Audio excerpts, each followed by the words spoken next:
Hi there and welcome back to FlowFuse. Last week we started a new video series called The Road to ProveIt 2026, and I'm super excited to share that we are making significant progress. The demo that we're working on is really cool, and it uses data in a lot of interesting ways. But in order to even build out the demo, we first had to get that data in a workable state. So on today's episode of The Road to ProveIt, we're going to walk you through a big process that we just undertook to make sure that the data was high quality and portable. Hey there, my name is Christopher Sandoval. I'm a developer relations advocate here at FlowFuse. And today I'm going to be joined by one of my colleagues as we walk through the data normalization and tag capture process for FlowFuse's ProveIt 2026 demonstration.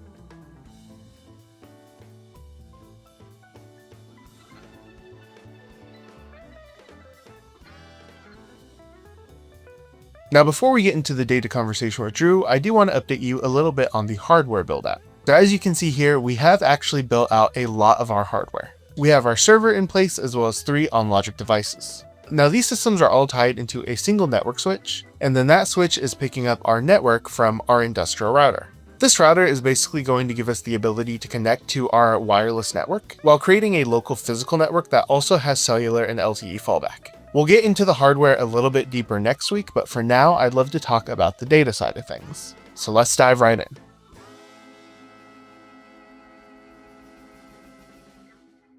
Hey everyone, welcome. This is Drew, my colleague at FlowFuse. Drew has been helping me put together all of these environments and has really taken the data piece of this and made it something usable, useful, and portable. So Drew, if you want to go ahead and introduce yourself and talk a little bit about what you do at FlowFuse. Yeah, I'm Drew.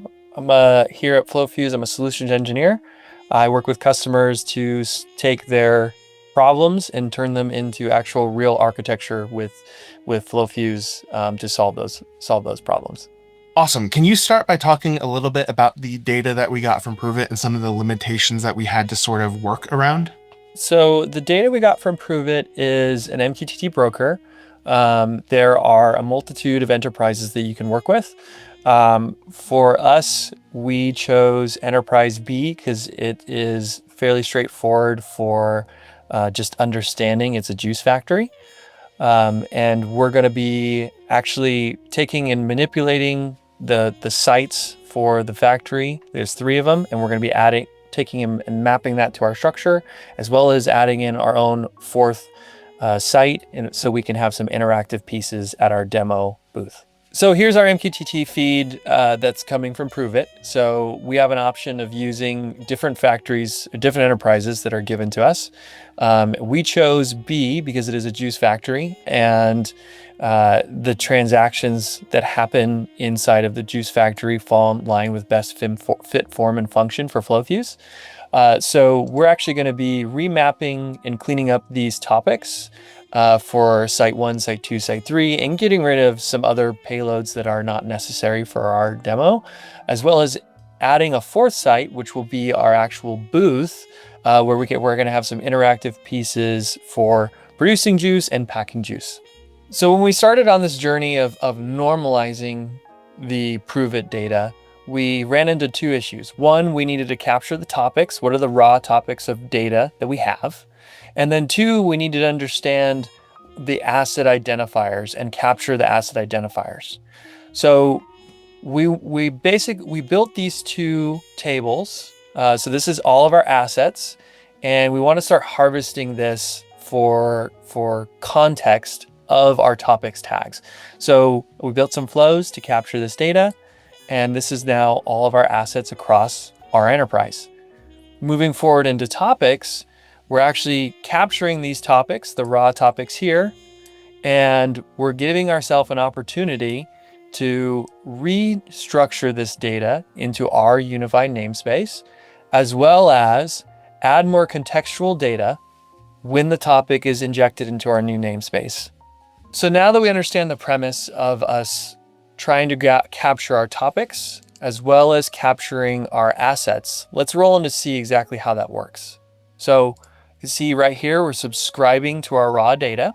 This right here is us just doing some rate limiting. We'll get back to what this Enterprise B table does in a second, but we're doing some rate limiting here because right now the raw tag structure is just ever so often, it's just pumping all of the data through the MQTT broker. we want our broker to only update the data on change. So we're doing some rate limiting here. Now we're going to roll, this is a link node coming over to here. So we're rolling that data into topic capturing and asset capturing. And how we're doing that is we're filtering out just the raw topic. We are actually adding this. So this node right here, this sets up a local data store, cache storage on this Node-RED instance to say, what assets have I seen before publishing it into our table of topics or assets. So both of these flows are doing exactly the same thing for topics and assets, and how they are structured is exactly the same. The only difference here is I have a store and forward buffer, so I don't send too many topics at once to my table and just flush the table with too much data. So this is actually a critical part of this process that a lot of people don't think about. Is it's not just about having the data, it's what you do with that data. And when you have a ton of data, a tremendous amount of data, you can actually make your systems less reliable, less available. If you just send all of that data sort of en masse, then you can run into things like collapsed tables. You can run into systems no longer being responsive. One of the most powerful things about Node-RED and FlowFuse is this ability to make your functions, your processing, your systems really portable, really extensible, and to decide where all of that lives. And in the flow that we're showing you here, there's actually a really interesting use of this in a CTX node.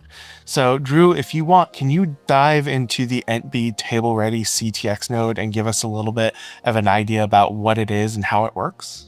So what I did was I have this problem where I'm trying to populate assets and topics, but that data exists inside of my SQL table.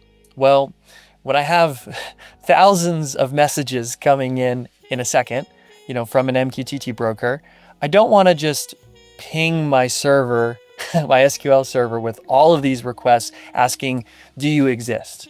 So what I need a way to be able to store that data locally inside of what's called a context store on a Node-RED instance. And then I need a way to basically treat that context store as a local cache storage, a local cache database, and query to see if I've seen that asset or if I've seen that topic before I go send that data to my SQL server.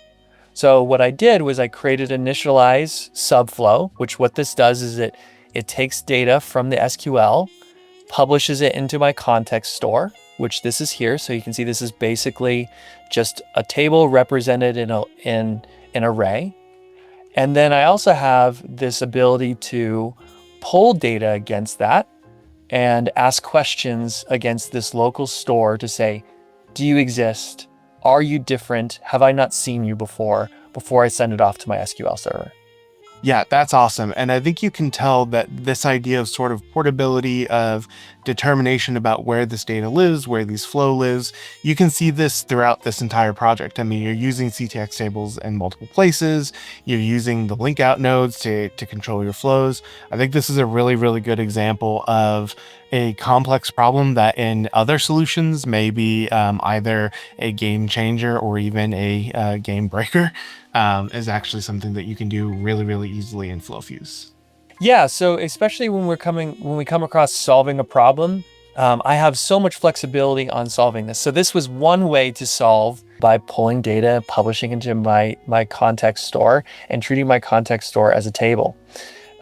Someone else may decide to solve that problem differently. That's the whole point of what makes Node-RED so powerful, is I have a specific problem, and my problem is I need to capture assets and topics, publish them to an SQL server, and at the same time, normalize that data so I can send it to its actual end broker, our end UNS, and make sure I do things like rate limiting, as well as on-change data and only passing data when things have changed, rather than flooding through all these topics every second or 10 seconds or whatever we decide them to be. And we should also note here that this is sort of a perfect example of the Node-RED plus FlowFuse sort of superpower.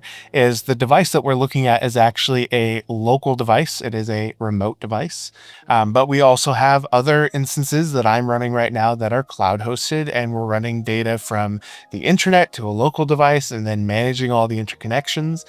So you can start to see the sort of idea of data portability, flow portability. It's not just about one flow. It's not just about one piece of data. It is about the portability, the extensibility, the scalability of your data, your flows, your systems, your devices, your solution. So I think this is like the perfect use case example of exactly what I have been advocating for throughout all of my work here at FlowFuse. So you might be looking at all this and wondering, okay, well, this all looks great, but what is the actual end product? What do we get out of this effort? So Drew, that's my question to you. What do we actually get out of this effort? Yeah, so what we got was cleaned up, contextualized data into our UNS from very dirty data coming in. So we logged all of our topics, our assets. We got an opportunity inside of our SQL server to then remap that data. So coming out of here, we're pulling our topic map. What's our old topic? What's our new topic? And then what's the associated data that we want to inject? So if we looked at our CTX table that we outlined before, I've got my raw topic, got my new ISA topic, and coming in here, now I've got that raw data coming in. I get an opportunity to look up inside of my topic map for where this thing belongs, and then publish to our built-in broker into FlowFuse. And if we go into our FlowFuse platform, you can see what the new topic structure looks like. Now, the best part of this process is that this actually mirrors the real world. When people, make these sort of projects, or they start off learning this process, you can have sort of the perfect systems, the perfect data simulation, but that's not reality. Reality is you go to a site or sort of a centralized site, and you have sites that give you dirty data. You have topic structures that don't really make sense. You have, as we did in this case, you have people who probably shouldn't be publishing data anyways, and you have to figure out a way to filter that out and to make the system clean. So this is not only a really good example of using Node-RED and FlowFuse to get where we are in terms of cleaning up the data and making sense of everything and structuring it well, but it's also a really realistic example of what it looks like to use this sort of solution in a brownfield environment.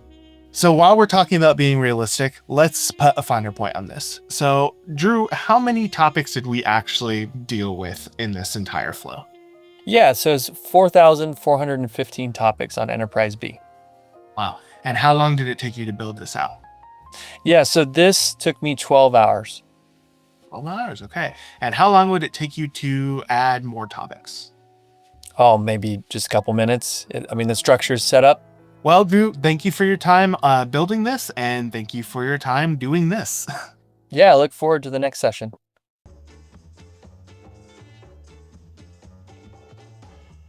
So there you have it. This is the way that we decided to make the data stream from ProveIt more efficient, portable, and usable. Now next week, we're going to break down the hardware in greater detail to show you exactly how we're building out our demonstration. Until then, this has been Christopher Sandoval. Thanks for watching, and I'll see you next time.